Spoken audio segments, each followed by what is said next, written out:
Colegas del Perú, buenas tardes. Desde Lima, este es su canal www.rtvciplima.com. Los saludo el ingeniero Pedro Heredia para darles la bienvenida hoy día de nuevo para repetirles y conversar con ustedes acerca de lo que en mi opinión es el desarrollo. Y digo mi opinión porque esto es una ciencia, el desarrollo es una ciencia social, no es matemática, no es 2 más 2 es 4, es una ciencia social y como tal uno puede opinar y discrepar. Es así como Darwin y Chardin discreparon. Darwin decía no existe Dios, Chardin agregó sí existe. Lo que pasa es que en un momento determinado de la evolución Él nos da un alma.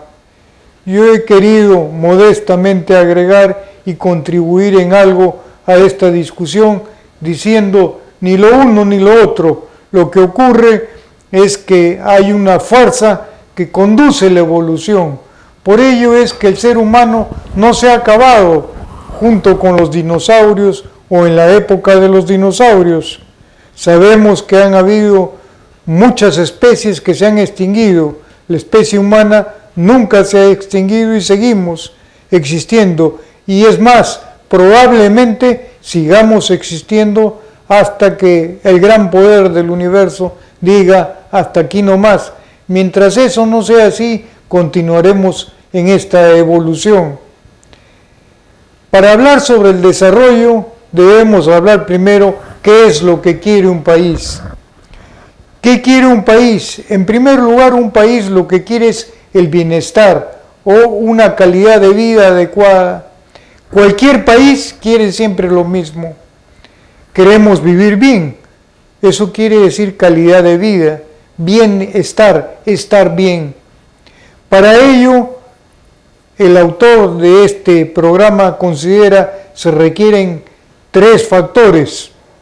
En primer lugar, el desarrollo en todos los campos, en el campo individual, como es la educación y la salud, y en el campo colectivo, como son muchos factores que están dentro de este sistema, es decir, para todos debe ser igual. En cuanto al desarrollo mismo, el desarrollo está sujeto por 3 columnas. Una de ellas la referimos siempre como educación, capacitación y el último que es el trabajo. El trabajo es lo que permite el desarrollo. Si no hay trabajo, no hay nada. No está bien regalar limosna a una persona. Lo que hay que hacer es darle los medios para que se pueda independizar, salvo que se trate de un niño, una mujer que no puede trabajar. Bueno, esas son las excepciones. O un anciano, como lo seré yo en 15 o en 20 años más, ya entraré al declive de mi vida, ahí necesitaré de una pensión adecuada. Y hablando de pensiones, esa es también otra de las columnas. La columna de la salud va emparejada con una continuación que es una remuneración adecuada cuando uno se jubila. Y por último, para estas columnas tenemos el complemento de lo que es el cuidado del no nacido, la alimentación y lógicamente en los casos necesarios un seguro que nos permita tener los cuidados o el asesoramiento de un médico de la especialidad y que estemos mal. Bien, como decíamos, el desarrollo es el fruto de una serie de factores. El desarrollo es lo que permite el bienestar, pero el desarrollo no es nada sin la seguridad. La seguridad y el desarrollo van emparejados. Por eso es mi pedido, mi eterno pedido siempre, equipemos a la Fuerza Armada y a la Policía Nacional de los medios necesarios. En primer lugar, los medios para movilizarse deben ser los adecuados. Y en segundo lugar, la capacitación, que incluye una remuneración adecuada. Nadie puede recibir una capacitación si en la familia hay problemas de índole alimenticio, de índole económico. Por eso es necesario una remuneración adecuada. Y ahora la Fuerza Armada y la Policía Nacional no solamente están encargadas de la defensa del frente interno y del frente externo, sino que además están encargadas de algo importantísimo para nuestra sociedad, que es la ayuda del pueblo peruano en caso de una catástrofe. Y aquí de nuevo tengo que pedir permiso a mi familia, pero tengo que hablar de esto. ¿Qué ocurriría en el Perú si hubiera una catástrofe? En Lima la población está concentrada en una tercera parte aproximadamente de la población total. Si un gran terremoto sacudiera Lima, ¿quién va a proveer de agua y alimentos a Lima? Ustedes dirán, bueno, entonces recemos para que no exista un terremoto. Esa es una posibilidad. La otra posibilidad es recemos, pero también preparémonos. Eso es lo que debemos hacer. Hay que prepararnos. Y para eso está la Fuerza Armada y la Policía Nacional, que deben de prepararse para estos casos con la movilidad y los medios adecuados. Hemos visto lo que ocurrió en Haití. En Haití, el presidente, creyendo que era posible, anuló, dejó afuera, quitó a la Fuerza Armada y Policía Nacional. El resultado fue, al día siguiente, Haití era un caos total. Nosotros tenemos más de una compañía empeñada en la ayuda a nuestros hermanos haitianos. ¿Por qué? Porque a un presidente se le ocurrió la idea de dejar afuera, que no existiera Fuerza Armada y Policía Nacional. Las consecuencias fueron gravísimas. Todavía no se recupera Haití. Bien, nosotros no podemos estar a esa altura. Es más, el pueblo egipcio, el pueblo árabe, en su mayoría, las sublevaciones que han tenido no han sido contra la Fuerza Armada, han sido con la Fuerza Armada. No se puede ir contra la Fuerza Armada. Eso es un suicidio, es como amputarse las manos. Eso no puede hacer un buen peruano. Un buen peruano, al revés, colabora con la Fuerza Armada y con la Policía Nacional para un equipamiento adecuado y para una capacitación adecuada que incluye una remuneración adecuada. Bien, la seguridad, como habíamos visto, tiene dos aspectos y permítanme incursionar con la autorización de mis colegas ingenieros en un campo que no es el mío, pero que me permite ingresar en este campo los 67 años de vida vividos en diferentes realidades. En Europa cerca de 10 años, en Estados Unidos y por supuesto en el Perú, aparte de ello en Bolivia, Ecuador, Brasil y otra serie de países. Eso me ha permitido llegar a ciertas conclusiones en cuanto a la seguridad. La seguridad no solamente debe ser disuasiva, es decir, tú no debes delinquir porque de lo contrario te castigo. Esa es una manera, pero además debe haber la seguridad en el sentido positivo. Sigue todas las leyes, nunca cometas delito y al final de tus días tendrás una vida cómoda y adecuada. Quizás no con muchos lujos, porque los lujos uno mismo se los tiene que proveer y estos son muchas veces aleatorios, es decir, no pueden ser predecibles. Quizás el esfuerzo pueda conducir en algún momento a la riqueza, pero nunca es una necesidad la riqueza. La riqueza es parte de lo que debe existir en la sociedad, pero no es consecuencia de que yo, cuando era chico, me esforcé en ser un millonario. Eso no existe. Hay muchos factores que la sociedad no los tiene bajo su control y que simplemente son de carácter aleatorio. Por ello, volvemos a repetir, hay dos factores en la seguridad o dos maneras de ver la seguridad. Una es por el castigo y otra es por el premio. Y los dos debemos emplearlos. Pongo en mis copias, en lo que estoy escribiendo actualmente, dos países como ejemplos. En primer lugar, Dinamarca. En Dinamarca la tasa de delincuencial es muy baja en cuanto al número relativo de su población y no tienen la pena de muerte. Sin embargo, en Estados Unidos, en los estados que existe o que tienen la pena de muerte, no existe una tasa de delincuencial baja, como es el caso de Texas.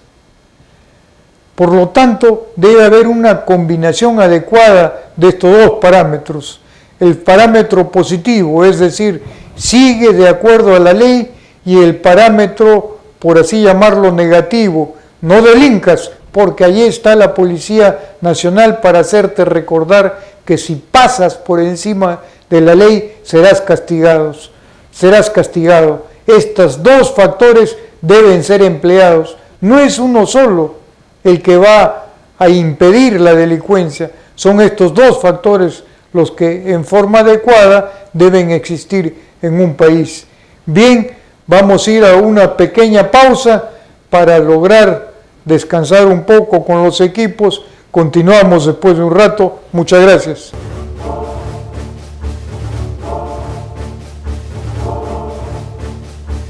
Colegas, continuamos con nuestra conversación sobre el desarrollo. Me han pedido por correspondencia que aclare un poco la diferencia entre educación y capacitación. El origen está en la semántica misma de las palabras. Educar quiere decir dar una costumbre. Capacitar quiere decir dar una habilidad, un conocimiento que me proporciona algo. Mientras la educación no necesariamente me proporciona algo. Por ejemplo, los conocimientos de cultura no necesariamente me van a proporcionar algo, quizás un poco de distracción, pero son necesarios como un complemento de mi educación, mientras que la capacitación va dirigida hacia un objetivo. Yo me capacito para poder realizar algún trabajo, desempeñar alguna actividad, y según como esté capacitado es que recibiré una remuneración adecuada para esta prestación de servicios. En nuestra cultura, en nuestro modo de vivir, siempre existe la combinación de prestación de un servicio y la contraprestación. La prestación de un servicio es, por ejemplo, cuando yo reparo un zapato. La contraprestación es lo que yo cobro por reparar un zapato. Y la capacitación tiene varias etapas o varios rangos, por llamarlo de alguna manera. Existe una capacitación técnica, hay una capacitación tecnológica y por último hay una capacitación de alto nivel. Según esto es que yo tendré mayor o menor conocimiento de cómo resolver un problema. Sin embargo, esto no quiere decir que cuanto más alto sea el grado académico o el título, que ya explicaremos algo sobre este aspecto, cuanto más alto sea el grado académico o el título, no necesariamente yo soy más eficiente o más eficaz, no necesariamente. Un buen técnico en zapatos puede reparar unos zapatos en forma excelente.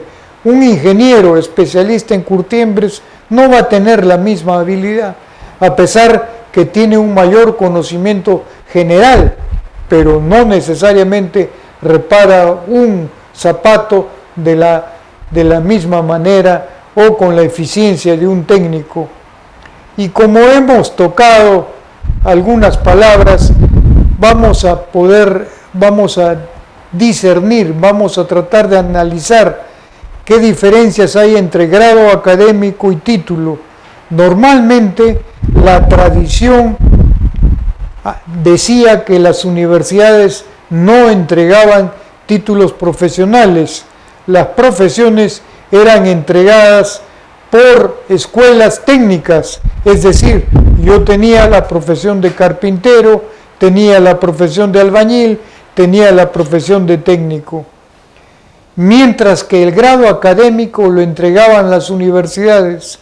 Es así que la tradición ha hecho que en los países de la Europa central las universidades no entregan un título profesional.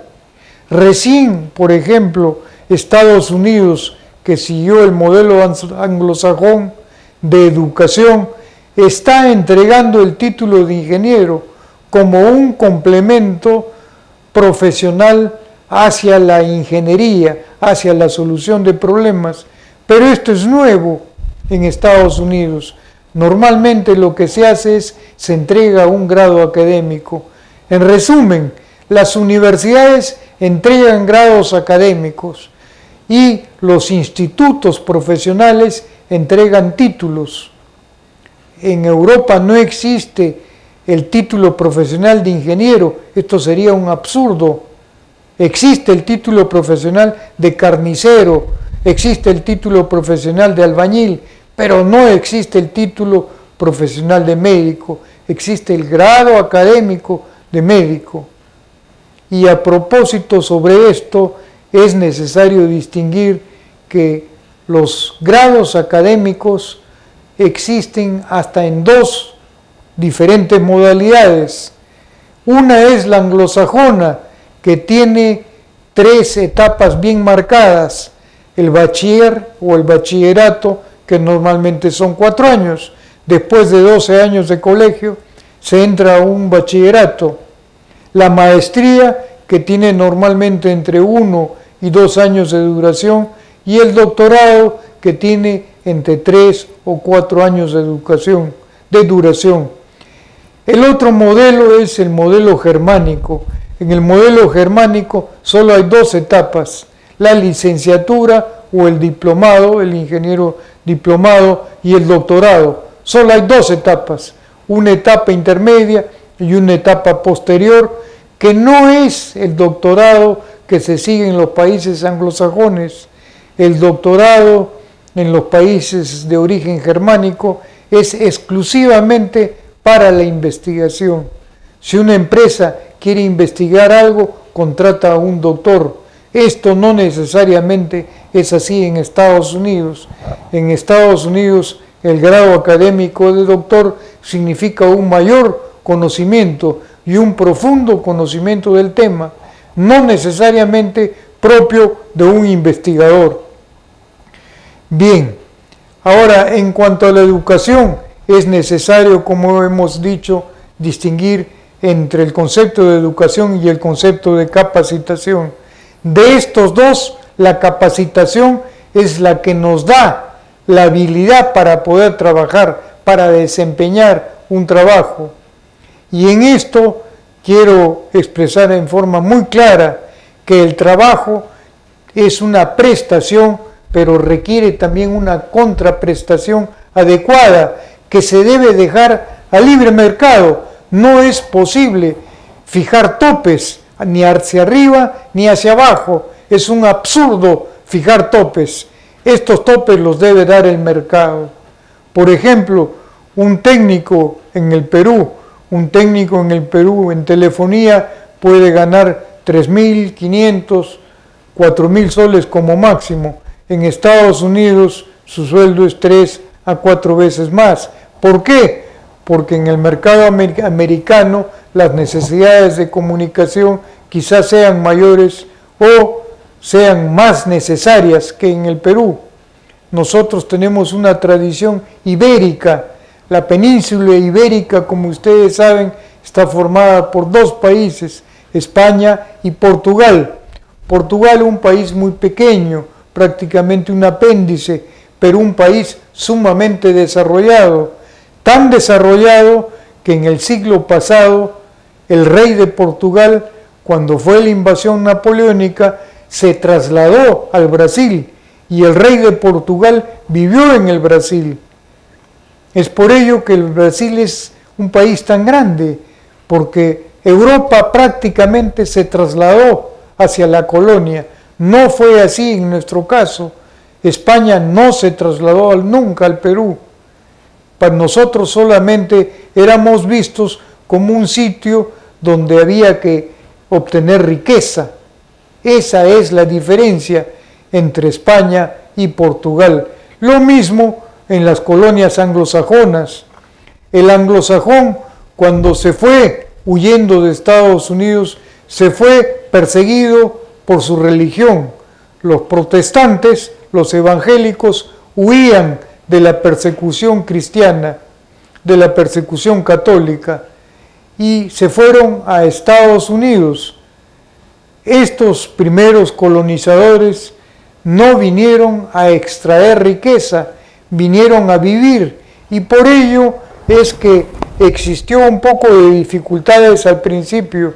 Existieron dificultades porque debía el americano, el inglés en ese entonces, quería vivir en forma cómoda y veía al aborigen americano, lo veía muchas veces como un enemigo. Sin embargo, poco a poco lo fue considerando parte de su elemento y con el tiempo se acostumbró a que fuera parte de su cultura. Hoy en día ya no hay diferencias. Es muy raro encontrar una segregación.